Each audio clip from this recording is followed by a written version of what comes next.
Welcome to the banks of the Mother River, where morning began before the sun was fully risen, and the mist still clung to the low fields like a sleeping breath. The Yellow River, known in the old tongue as Huang He, curved here in a patient bend, carrying with it the weight of mountains ground to dust. That fine golden silt gave the land its fertile heart, but also its restless soul. Millet fields lay spread in quiet order, their stalks bending lightly in the wind, whispering against one another as if sharing some secret that had been passed down for generations. Between the fields and the water's edge, patches of wild reeds swayed, tall and green in summer, brittle and pale in the cold months. These reeds knew the river's moods well. They bent when the floods came and straightened again when the waters fell away. The air was heavy with the scent of damp earth and the faint tang of silt. It was a smell the people here could never mistake, the smell of life and danger in the same breath. The houses that lined the banks were built from mud bricks hardened in the sun, walls thick enough to hold in the winter warmth, yet always soft to the touch, as though the river might reclaim them given enough time. Women gathered at the water's edge, their bare feet sinking into the cool mud, clay jars resting at their sides. Some dipped the jars carefully to fill them for the day's cooking. Others knelt by the shallows to wash clothes, the woven hemp and silk darkening under the water before being lifted out and wrung tight with practiced hands. They spoke to one another in low voices, the rhythm of their work matched by the rhythm of the current.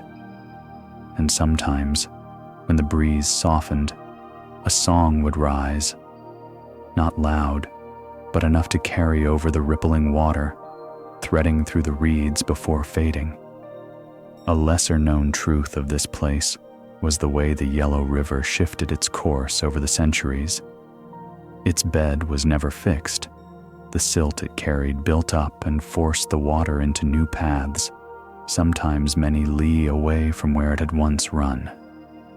This unpredictability was why the homes, though close to the water, were never built right at the edge. The people understood that the river was not theirs. They were only its temporary neighbors. Children played farther up the bank, chasing each other through the wet sand where the tide had retreated.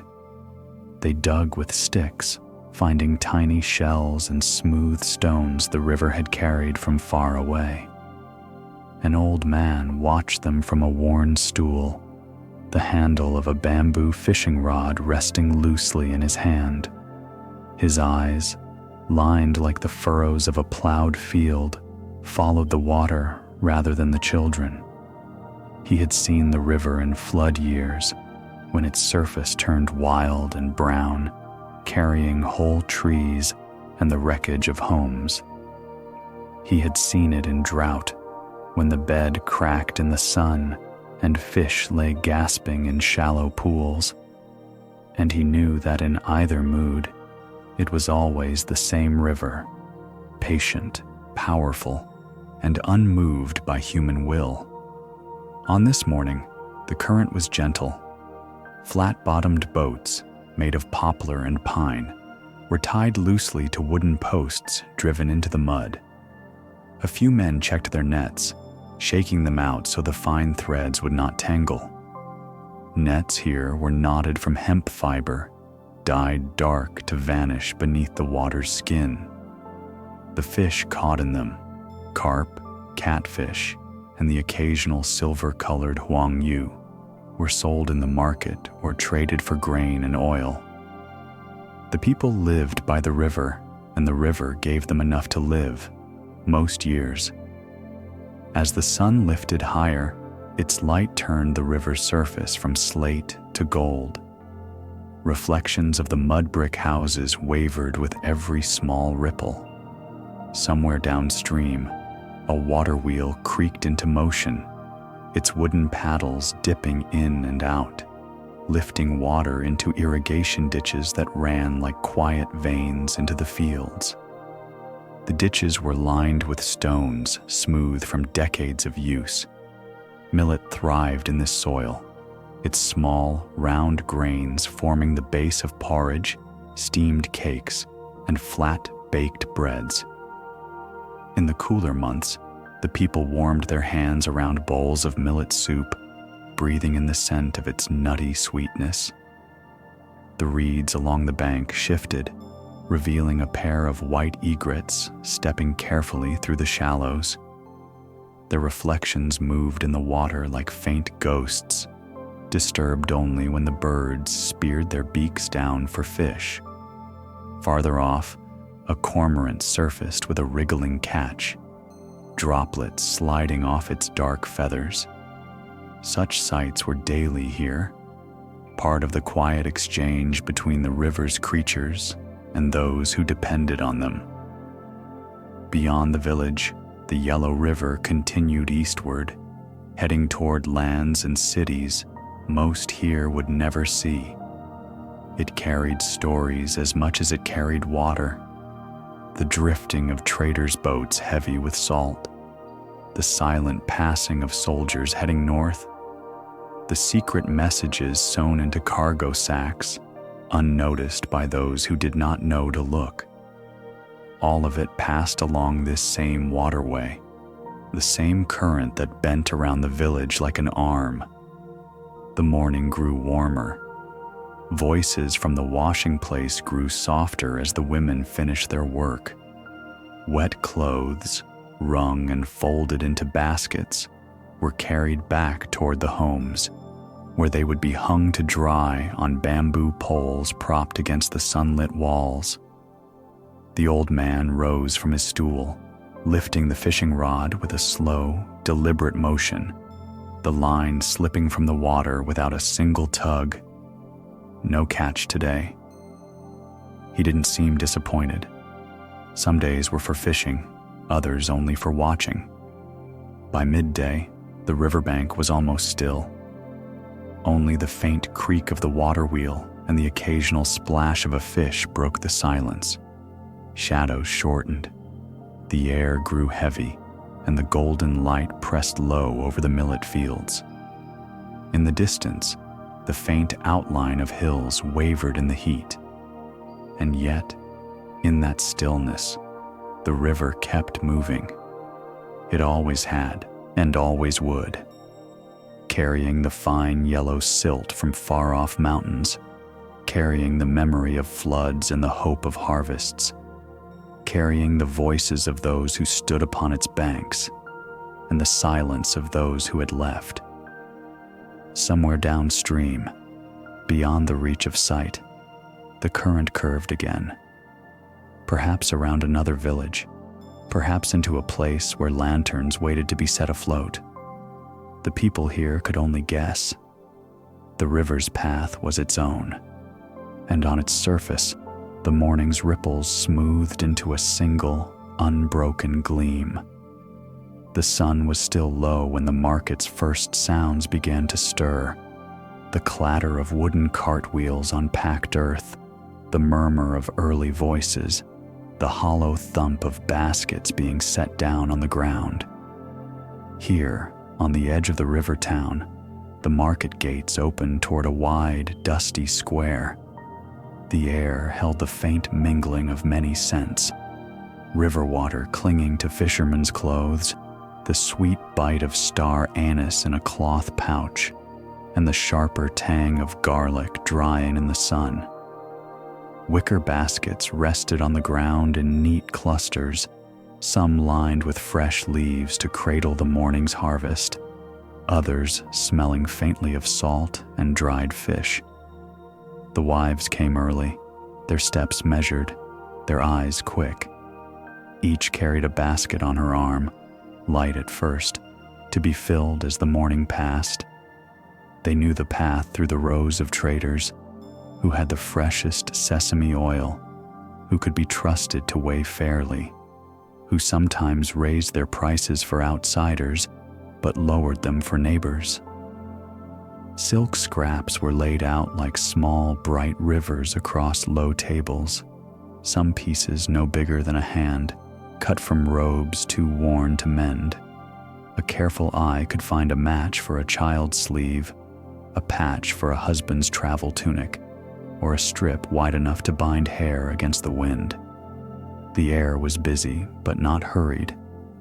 Traders called out softly, not to draw strangers, but to greet those they knew. Bargaining was not a contest here. It was a dance of small adjustments. A little less for a neighbor whose field had yielded poorly this season, a little more for a merchant who had taken a risk to bring goods from far away. From the river road came the first boats of the day, their hulls creaking under loads of grain, baskets of dried persimmons, and jars of fermented bean paste sealed with red paper and string. A boy jumped from one boat to the shore, carrying a satchel across his shoulder. Inside were not goods to be sold, but something far more closely guarded. Folded letters, bound in cloth, their edges worn from long travel. At the outer wall of the market, just past the spice stalls, a quiet gathering began. Women stepped close to one another, each reaching for a letter the boy had brought.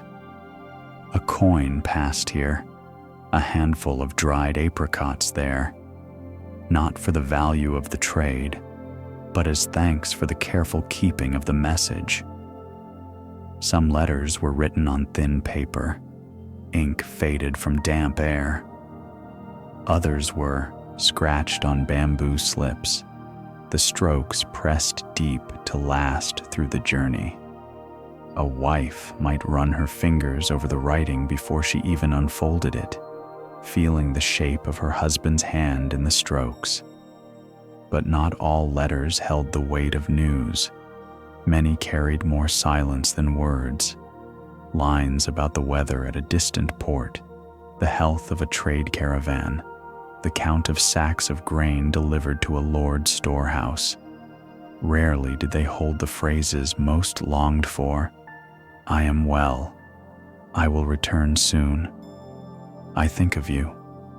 The wives read between the lines, searching for signs in the way a word was chosen, the way a sentence ended. In the far corner of the market, near a stall selling bundles of cinnamon bark, an older woman sat on a low stool, her hands folded in her lap. She had come not for goods, but to meet the merchant who had last seen her son. The man had nothing certain to tell her, only that he had heard the boy's voice among a crew unloading salt at the eastern docks, and that he had been well enough to lift a sack alone. She nodded, as if that small fragment was enough to carry home. A lesser-known truth of these markets was the unspoken network they formed, not just for trade, but for news, for warnings, for threads of connection that stretched along the river like fishing lines. A word carried upstream could reach a garrison before a messenger on horseback. A rumor passed here could shape the decisions of villages 2 days' journey away. And always, the wives listened. The smell of freshly ground millet flour drifted from a stone mill near the gate. Its slow, grinding wheel turned steadily, powered by a donkey whose hooves made a soft, steady rhythm on the packed dirt.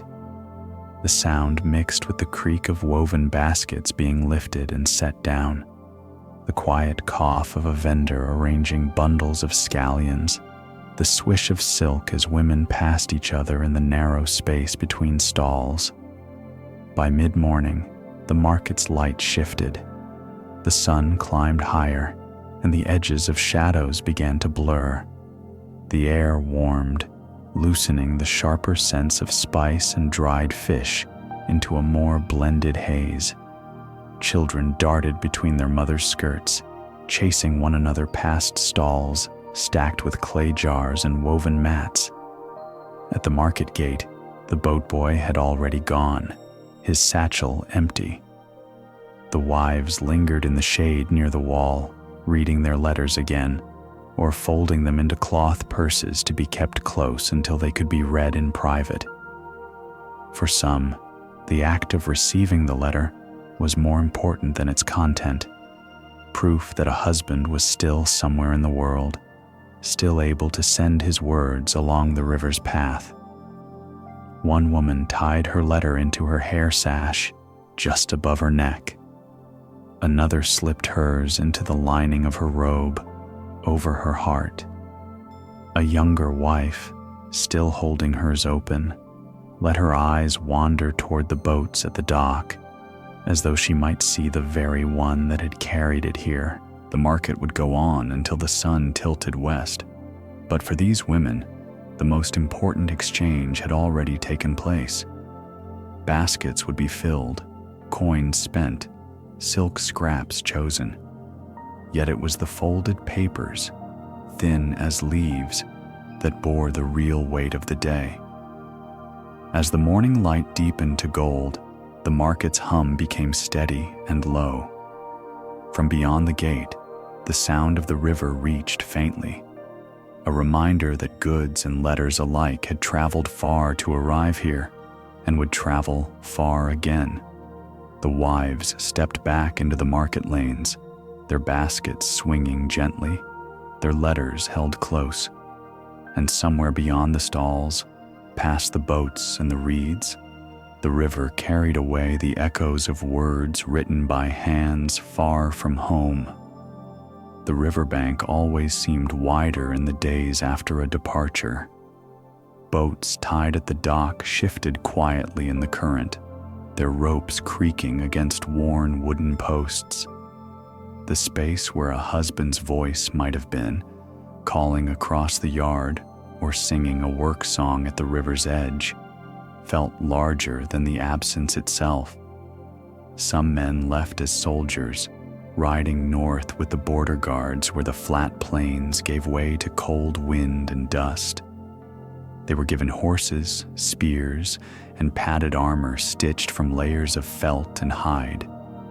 Mothers wrapped talismans in cloth and tied them at the wrist before the sons mounted. Wives stood back, hands hidden in their sleeves, eyes fixed on the road as if memorizing the exact way the riders' backs moved in the saddle. The sound of hooves faded quickly, leaving only the faint jingle of bridles lingering in the air. Others left not for war, but for the long, patient work of trade. They followed the river eastward, steering flat-bottomed barges heavy with sacks of millet, bundles of hemp, and baskets of salt, goods bound for ports where the river met the sea. These journeys could take months, even a full year, if the tides and winds did not favor their return. The men slept on deck, under mats woven from reed and rush, their food cooked in small iron pots over clay stoves no bigger than a pair of hands. There was an understanding among the wives. Those who left for the border might never come back. Those who left for the ports might return changed. The sea had a way of loosening a man's tether to the place he began. Evenings without them were slow. The fire in the courtyard hearth burned lower, its light falling unevenly on the faces that remained. Meals were smaller, not for lack of food, but for lack of appetite. A place was left open by the fire, not because anyone expected it to be filled tonight, but because to close it would be to admit it might never be filled again. A lesser-known truth was how the river itself kept their names. Villagers said that when the first summer storms came and rain fell in heavy, slanting sheets, the water's surface would carry whispers, not loud, not clear, but the shape of words pressed into the wind. Sometimes a wife would pause, hands dripping from the washing basin, certain she had heard a familiar syllable. The elders did not dismiss this. They would simply nod and say the river remembered more than it showed. The men at war lived in camps along the northern passes. Their days were measured in drills, patrols, and the sharp cry of the watchman's horn. The climate was harsher there, winters that cracked the skin, summers that blew dust so fine it crept into bedding and food alike. Letters from the border were scarce. The paper often carried stains from oil lamps or smudges from the soldier's grip. They spoke little of battle, more often of the weather, the training, the condition of the horses. It was what could be written without risk. Merchants, too, sent letters when they could. From the coastal ports came accounts of high tides and the color of the sea at dawn, of goods exchanged with men who spoke in accented voices, of storms that had kept them anchored for days.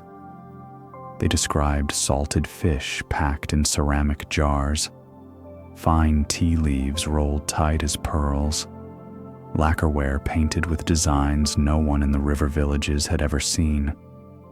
Yet the letters were often less about the objects than the distances they measured, weeks counted in the creak of rope and the stretch of canvas sails. Back in the villages, the wives worked as they always had. Millet was sown, weeds pulled, harvests gathered into storehouses. Children were bathed in the shallow wooden tubs, their hair combed into neat knots.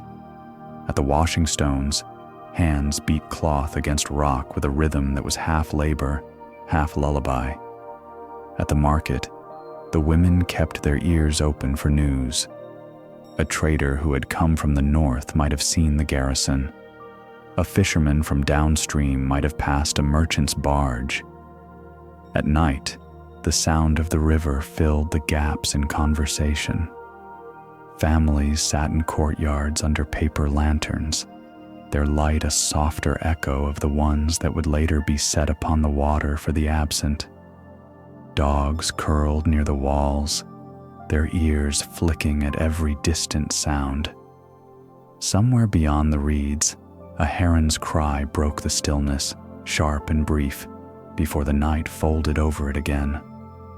The yellow river, for all its silence, bore witness to each parting and each uncertain return.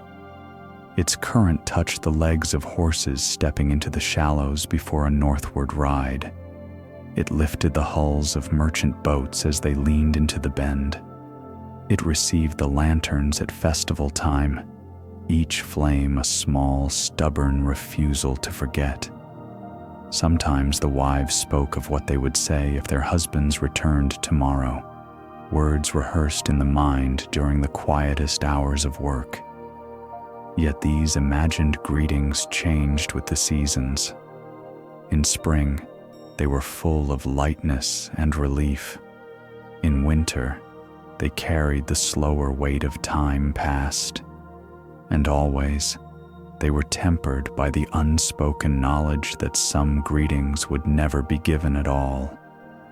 The rain came one night in early summer. It began with a soft tapping on the roof tiles, then grew until it was a steady curtain against the walls. The river swelled quickly, its surface dancing under the lantern light. A few women stood at the bank, watching the water rise. They said they could hear voices in it, not clearly, but enough to make them close their eyes for a moment, as if listening harder might bring the sound into focus. By morning, the rain had passed, leaving the air cool and heavy with the smell of wet earth. The river had already begun to fall back within its banks, its surface calm again. The reeds dripped slowly into the water. The absence remained, as it always did, but so too did the slow, steady current, the same current that might one day carry a familiar boat back into sight, or carry its memory farther downstream, beyond knowing. In the quiet of a courtyard, shaded by a persimmon tree, a woman began her work. The air was still, carrying only the faint scent of drying herbs from the eaves. Beside her lay the tools of the craft, a bundle of fresh-cut bamboo strips, a stack of thin mulberry paper, a small clay pot of sesame oil, and a coil of cotton thread. The making of a lantern was not hurried. Bamboo ribs were cut while still green, their fibers strong and pliant. Each strip was shaved thin, then bent gently, coaxed into an arc with the same patience one might use to bend a young reed without breaking it. The frame took shape slowly, a ring at the base, another at the top, slender ribs running between like the bones of a bird's wing. Mulberry paper waited nearby, pale and soft to the touch. It had been pounded from fibers soaked and boiled, then pressed and dried in the low winter sun. Now, a brush dipped in warm oil moved over its surface, stroke by careful stroke. The oil seeped in, changing the paper's voice when handled, from the dry whisper of parchment to the faint sigh of silk. Light would pass through it gently, never harsh, just as moonlight passes through thin clouds. The ribs and paper met with the help of paste made from rice starch, boiled until it turned clear and smooth. She laid each oiled sheet over the curved bamboo, smoothing it with her palms until it clung without crease. The smell of warm oil mingled with the faint sweetness of the starch, a scent she had known since childhood, when she had first helped her mother make festival lanterns. A lesser-known truth of these lanterns was that the paper was often inscribed before it was set upon the frame. Not with names, that would be too binding, but with short verses, prayers, or charms written in brushstrokes so fine they might vanish into the glow when lit. Some were fragments from old poems, others simple blessings. May the path be clear. May the river guide you home. The writing was for the flame to read, not for the eyes of those who remained. The wick came last. A twist of cotton, no thicker than a strand of hair, was tied to a small loop of wire fixed at the lantern's center. This wire was thin enough to vanish into shadow, but strong enough to hold the wick steady as it burned. A small pinch of beeswax was worked into the cotton to steady the flame against the river's breath. She set the finished lantern aside, and its lightless body caught the morning sun in its oiled skin, turning it the color of pale amber. It would not be lit until the appointed night, but even in this still state, it seemed to hold a quiet readiness, as if it knew it would soon take to the water. Others in the village worked on their own. In shaded courtyards, on steps by the river, under the awnings of small shops, hands repeated the same motions: bend, paste, smooth, tie. Children carried small scraps of bamboo to be shaved for kindling, or helped brush oil onto the paper with wide, uneven strokes. Laughter mixed with the more measured tones of the elders, but always the work moved at its own pace. The craft was not only for remembrance. Lanterns had long been part of celebrations: the Lantern Festival at the close of the New Year's season, the mid-autumn gatherings when families reunited. But those set upon the river for absent husbands, sons, and fathers carried a quieter weight. They were not made to be hung in courtyards or strung along the eaves.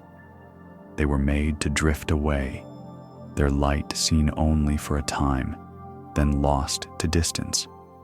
Oil, too, was chosen with care. Sesame oil gave a steady, long-burning flame. In years when the harvest was poor, the oil was thinned with a little water, the flame smaller but still alive. Some families added a drop of camellia oil for its clean scent.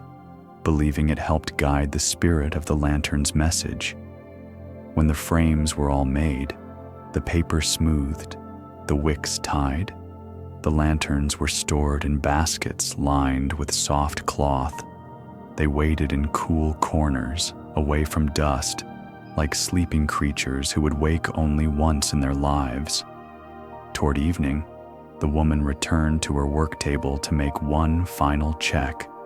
She ran her fingers along the bamboo ring, testing for rough edges. She lifted the lantern to her ear and tapped it lightly, a hollow, round note that told her it was sound. In the fading light, the courtyard shadows grew long. Somewhere beyond the walls, the river murmured against its bank. It seemed to call without urgency, reminding the hands at work that time was moving. Soon the baskets would be lifted, the lanterns carried toward the shore, their unlit bodies swaying gently with each step. For now, they rested, and in their resting, they gathered the stillness they would carry onto the water, a stillness that would last until the flame was touched to the wick and the paper walls began to glow. The night opened slowly, like a scroll unrolled in careful hands. The air was neither warm nor cold, but carried that tender edge that comes when the day's heat has gone and the earth has not yet surrendered it fully. Above, the moon drifted through thin threads of cloud, its light paling the dust along the road. One by one, doorways released their quiet gatherings. A figure stepped out, then another, each carrying a basket cradled in the crook of an arm. Inside lay the lanterns of Chapter 4, their oiled paper glimmering faintly under the moon, their bamboo frames light enough to shift with each movement. A soft rustle came from them, like silk brushed by a passing hand. The procession did not begin with a command. It simply formed, as though the village itself had agreed, without words, that it was time. Those at the front walked without hurry, their footsteps settling in the dust with a muffled sound. Behind them, more fell into place, until the road became a slow river of people flowing toward another river unseen. Children, too small to carry baskets, walked alongside their mothers, holding the ends of sleeves or the hems of robes. Some whispered questions, others hummed to themselves. A few glanced up at the moon as if it were walking with them, matching their pace. The baskets swayed. The lanterns inside moved gently, tapping one another in their sleep. Their oiled skins caught the moonlight and returned it in muted tones: amber, pale gold, faint ivory, as though they were already remembering the glow they would soon hold. With each turn of the road, the sound of the river grew clearer. It was not the loud rush of a spring flood, but a low, steady murmur, like someone speaking from a great distance. The nearer they came, the more that sound threaded through the steps of the walkers, until it seemed the whole procession moved to its rhythm. From a side path, an elder joined them. He carried a single lantern in both hands, its frame painted red. This was the lantern for the first lighting, a gesture both symbolic and practical. For once, one flame was lit. Others could be kindled from it without fumbling in the wind. The elder's pace was slow, deliberate. Each step seemed to measure the space between past and present. A lesser-known part of this journey lay not in the walking, but in the pauses. At certain points along the way, where the road bent near an old willow or passed by the shrine stone half covered in moss, the procession would slow to almost stillness. Some would bow their heads, others would touch the edge of their basket as if in reassurance. These moments were not written into any formal rule. yet they were kept year after year, as if the road itself asked to be acknowledged. The closer they drew to the river, the more the scent of water reached them, cool, mineral, touched with the faint sweetness of reeds. Somewhere, a night bird called, its note carrying easily in the open air. Lantern light was not yet seen, but already the night seemed to be leaning toward it, expectant. The procession reached the last rise before the bank. Here the road widened into a low, flat space where people could gather without, crowding the edge. The moon's light fell silver on the river, revealing the slow sway of its surface. It did not hurry. It had carried offerings like this for generations, and it would carry them again. Baskets were set down in neat rows, each lantern carefully lifted and placed on the ground.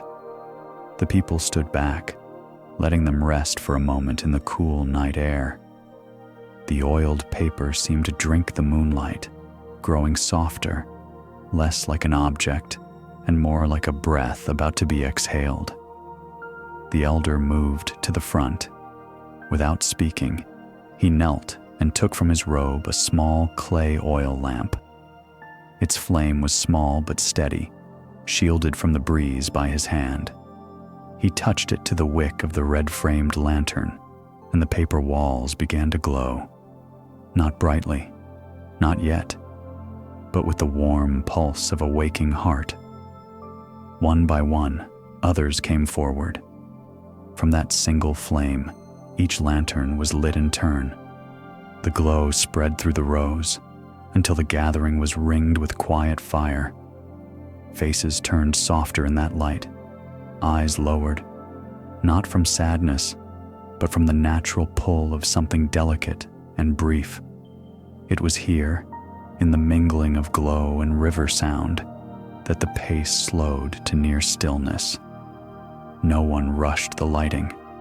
No one hurried the moment when the lantern would be lifted and carried to the water's edge. The night held everything in a balance, movement and stillness, flame and shadow, the living and the gone. At last, with the first few lanterns ready, the procession's second part began. Those at the front stepped toward the bank, holding their lanterns just above the water. The flames trembled at the touch of the river's breath. Then, gently, the lanterns were set down, their bases finding the surface, their reflections doubling the light. The current took them without resistance, pulling them into the slow-moving heart of the river. Behind them, more lanterns followed, until the dark water carried a trail of gold that curved away into the night. The people stood watching, their empty baskets at their sides. Some remained at the edge until the lantern they had placed was no longer visible. Others turned away sooner, trusting the river to carry what it had been given. The road they had walked was now behind them, but its rhythm still echoed in their bodies, a steady, measured pace that might follow them home. Above, the moon had moved farther west, its reflection stretching thin across the water. The night was deepening, but the river's glow was only beginning. Somewhere far downstream, a bend in the river waited. But for now, the lanterns floated toward it, unhurried, their flames small, yet unwavering. The first turn in the river came quietly. No one on the bank saw it. They had already begun their walk home. But the lanterns felt the change. The current pressed at their sides, guiding them away from the straight path and into the deeper dark between the reeds. The sound of the shore grew faint. Footsteps faded. The voices that had murmured over their setting adrift were gone entirely now, replaced by the hushed lap of water against bamboo frames. The river had claimed them fully. Here, under the unbroken sky, the moon's light was clearer. It fell on each lantern as if weighing it in silver before letting it go. Flames swayed inside their oiled paper shells, never quite still, yet never in danger. The river moved steadily, as though it knew the way without needing to see. A long stretch passed with no change but the soft turning of the lanterns themselves. Some spun slowly, showing each side to the night before returning to face forward. Others drifted close together, their light mingling until it was hard to tell which glow came from which. Along the banks, the reeds swayed, though no wind touched them. The motion came from the faint pull of the water beneath their roots. Somewhere in that unseen depth, fish stirred at the foreign glow above, moving slowly, as if unsure whether the light was a trick of the moon or something that had come down to visit. Every now and then, the river widened, letting the lanterns drift farther apart. Here, the darkness between them grew, but each one held its small sphere of gold. From above, if anyone had been there to see, they might have looked like a constellation broken loose from the sky, choosing to travel the water instead of the air. There was an old belief, not often spoken aloud, that the river remembered each lantern. Not the paper or bamboo, those would fade, but the flame, the prayer, the weightless wish it carried. Some said the river took these things into itself, so that each bend in its course held a trace of those who had once stood at its edge.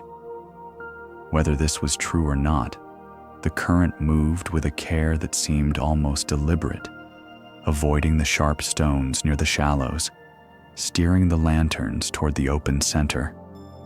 Halfway to the sea, the banks fell lower, and the reeds gave way to bare sand.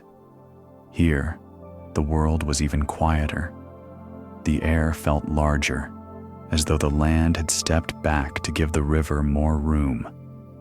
The lanterns drifted in a slow line, their reflections stretching far beneath them. The flames inside burned on without haste, their colors deepening to amber. Occasionally, a lantern would lean slightly to one side, letting the river lap higher against its frame. Sometimes this caused the paper to grow translucent, showing the flame in sharper detail, a trembling drop of gold surrounded by darkness. Yet the lantern righted itself again, carried forward by the same patient force as all the others. Some would not last the whole journey. It was always so. A gust might rise, just enough to bend a frame. A patch of water might tug harder than expected. When this happened, the flame would sputter and vanish, leaving the paper shell to continue in darkness. Even so, the lantern floated on, as if the river would not abandon what had been entrusted to it. The rest pressed ahead. The moon shifted higher, then began its slow descent. The night deepened, but the river did not grow colder. Somewhere far ahead, beyond what the lanterns could see, the sea was waiting. It was said that when the lanterns reached it, they scattered wide, each taking its light to a different part of the horizon. Whether they burned until dawn or went out in the salt wind, no one knew. That part of the journey belonged to the water alone. For now, the current held them close. The flames flickered, steady enough to seem alive, moving as one breathing body down the long spine of the river. No sound marked their passing, except the water's constant murmur, a voice that had spoken the same words for centuries, never hurried, never tired.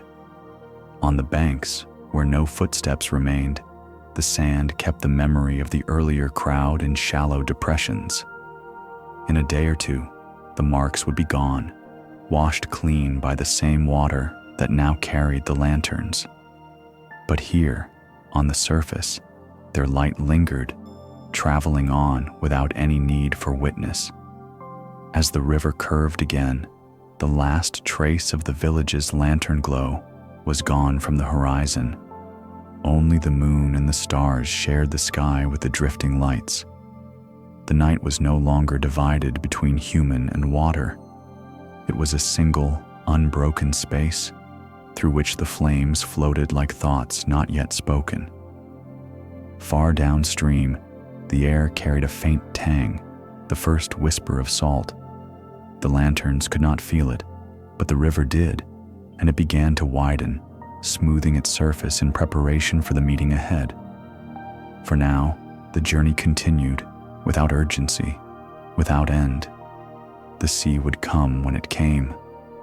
Until then, the lanterns moved forward, their light unbroken, their reflections stretching beneath them like shadows that had chosen to follow into the dark. The night accepted them, and the river kept its promise. The first sign was the change in the water's voice. Upstream, it had spoken in a low, steady murmur, like a story told from memory. Here, as the banks drew apart and the river's shoulders relaxed, the sound deepened, not louder, but broader, as if it were speaking to the open air instead of the enclosing reeds. The lanterns felt the slowing. The current no longer pulled with the same insistence. Instead, it guided them gently, as though setting them in place for something larger. The air had changed too. Beneath the cool damp of the river's breath, there was now a faint sharpness, a trace of the salt that would soon rise more clearly. The moon shone higher here, its reflection more scattered in the widening water.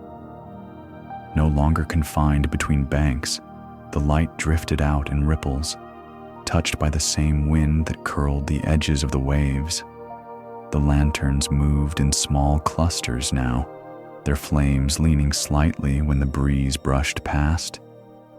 At the edge where river and sea met, there was no line, no sudden border to mark the change.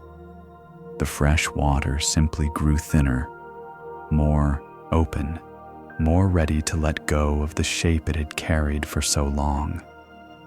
The first low swells rose beneath the lanterns, lifting them an inch, lowering them again, each movement slower than the river's own rhythm.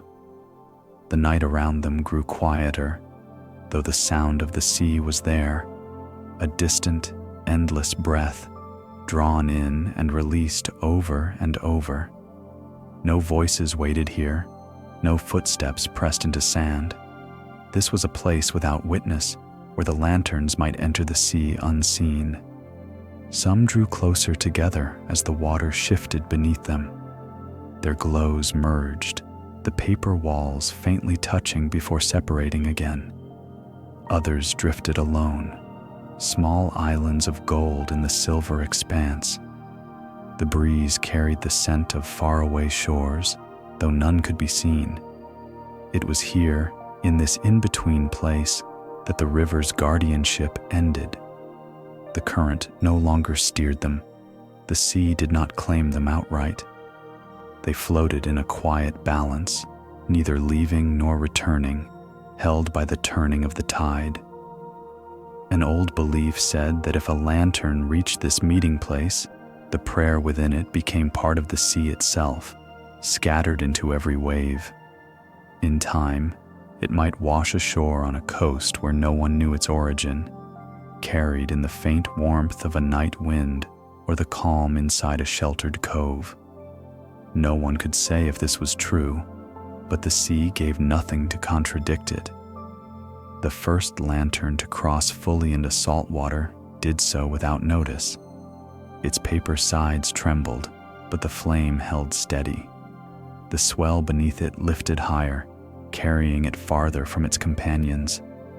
Soon, the others followed, not in a single line, but as drifting points, each finding its own path into the open. Here, the reflections grew fainter. The sea's surface moved differently than the river's, breaking and mending the images faster than the eye could follow. Yet the light still reached downward, painting brief, wavering shapes beneath the waves. Some lanterns would burn until the sea wind found a way inside, bending the frame just enough to let the water in. Others would survive until dawn, their paper pale in the new light before folding in on themselves. Whether their flames ended quickly or slowly, the sea accepted them without distinction. The moon, now leaning toward the horizon, watched the scattering without hurry. Above it, the stars seemed to have drawn closer, their own lights small but constant. For a moment, the lanterns below and the stars above mirrored each other. Two drifting fields of fire divided only by the thin line of the horizon. The tide's pull began to spread them wider. Soon, no two would remain close enough to see each other's light. Each flame moved toward a different fate, some toward the open deep, others toward hidden bays where the water lay still. From the shore, far behind now, there was nothing to see but darkness. No one would know where each lantern went. Only the sea would remember, if it chose to remember at all. In the end, the journey was without conclusion. No shore waited to greet them. No hands reached into the water to lift them out. The lanterns passed into the open, their light becoming part of the night itself, until the difference between flame and star was only a matter of distance. The sea went on breathing, and the moon lowered further, and the horizon remained unchanged. Somewhere beyond sight, waves touched unseen coasts, carrying with them the faintest trace of gold. By the time dawn reached the far horizon, most of the lanterns had gone dark. Some sank silently, their paper walls softened by salt and water until they folded inward. Others drifted farther out, their frames still holding the memory of flame, though the light itself was gone. The sea received each one without a change in pace. Its surface rose and fell with the same steady breath it had kept for centuries, untroubled by what entered or left. In the slow turning of the tide, the lanterns became part of its larger movement, their weight a small addition to the endless exchange between water and shore. Under the surface, the paper softened further, its fibers loosening into threads that the currents pulled apart. The bamboo frames settled lower, carried in slow spirals toward the sand below. Here, the sea kept them in the dim green light, where they would rest until they vanished completely. Some pieces traveled farther, caught in the pull of deeper currents that wound between unseen ridges and valleys. These might journey for months before finding a place to settle. Others stayed close to the meeting place of river and sea, swaying with the tides, never truly leaving. The prayers they carried, the words written inside, the thoughts spoken silently as the lanterns were lit, had no weight, no color the sea could hold. Yet the old belief said that such things were not lost. Instead, they passed into the sea's memory, scattered like grains of sand in the water's endless body. No one could say what the sea did with them. Some said it released them slowly, letting a thought or hope rise on a wave hundreds of miles away, felt only as a sudden calm in the mind of a stranger. Others imagined that the sea stored them for its own keeping, folding them into the rhythm of the tides as a kind of unspoken language. Above, the surface shimmered beneath the morning light. The wind played lightly across the water, leaving faint ripples that moved without urgency. Gulls circled in the distance, their calls drifting toward the shore and fading into the hush of waves. The horizon lay open, but not empty. Somewhere beyond it, the currents continued their slow weaving. What the river had carried for a single night, the sea would now carry without end.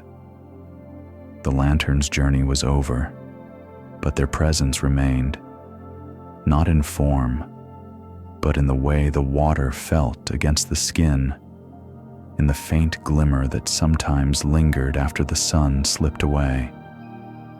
Far from the place where they had entered, the sea, a single piece of bamboo, rose and fell in the swell.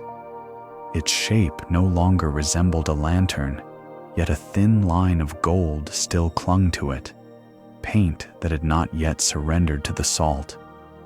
It drifted toward an unseen shore, where perhaps it would rest among shells and driftwood until the tide reclaimed it again. The sea knew such cycles well. What came to it was never truly gone, only changed. The lanterns were no different.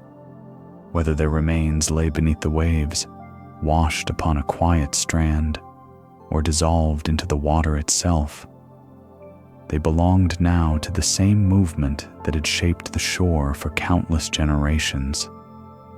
In the evenings that followed, when the moon rose full and the tide was high, the meeting place of river and sea seemed to remember. The water there glimmered faintly, as though a few flames still lingered just beneath its surface. Those who saw it might pause, unsure if it was only the moonlight. And in that pause, a kind of listening began, as if the sea might speak if one waited long enough. But the sea kept its silence. Its memory was not for telling. It moved as it always had, carrying what it chose to carry, letting go of what it chose to let go. The river continued to arrive, bringing new silt, new reeds, new traces of journeys from far inland. And sometimes, on certain nights, it brought new lanterns, lit for other names, other wishes, to join the sea's quiet keeping. No one counted them. No one marked where they went. The sea did not answer such questions. It simply held the moment of their arrival, folded it into the long rhythm of water meeting water, and let it become part of its unending tide. In this way, the lanterns never truly ended. They became the shimmer on a calm day, the hush after a wave broke, the weightless drift of foam that touched a sleeping shore. The sea remembered them all, not as shapes or colors, but as light. And light, once carried by the tide, could not be measured in days. And so the horizon stayed open, and the water stayed in motion, and the memory of the lanterns moved unseen beneath the waves. Somewhere far from the river's mouth, perhaps on a coast where no one knew their story, the tide might rise with a faint glow, carrying with it the last trace of gold from a night long past. The river still moved, though no lanterns marked its surface. Its currents curled around stones and reeds, carrying silt from far-off hills. In the hush before dawn, it was difficult to tell where the river ended and the sea began. The air was heavy with salt and the faint scent of night water. Somewhere in the darkness, the memory of flames still lingered, not in sight, but in the quiet way the waves touched the shore. Every chapter of the night had folded into this moment. The hands that lit the first lantern, the breath that steadied the paper walls, the trembling gold across the water, the long drift into the waiting sea. Nothing remained to gather, yet everything remained. The river's song was unchanged, and the tide's answer came as it always had. If one stood here long enough, eyes half closed, it was possible to imagine the lanterns still drifting, their light dim but unbroken, moving toward some place that never reached the map, And when the wind shifted, carrying the scent of open water, the night felt endless, as if the river and the sea and the lantern's glow were only one thing, and always had been. So the story rests here, between water and sky, and the current carries us onward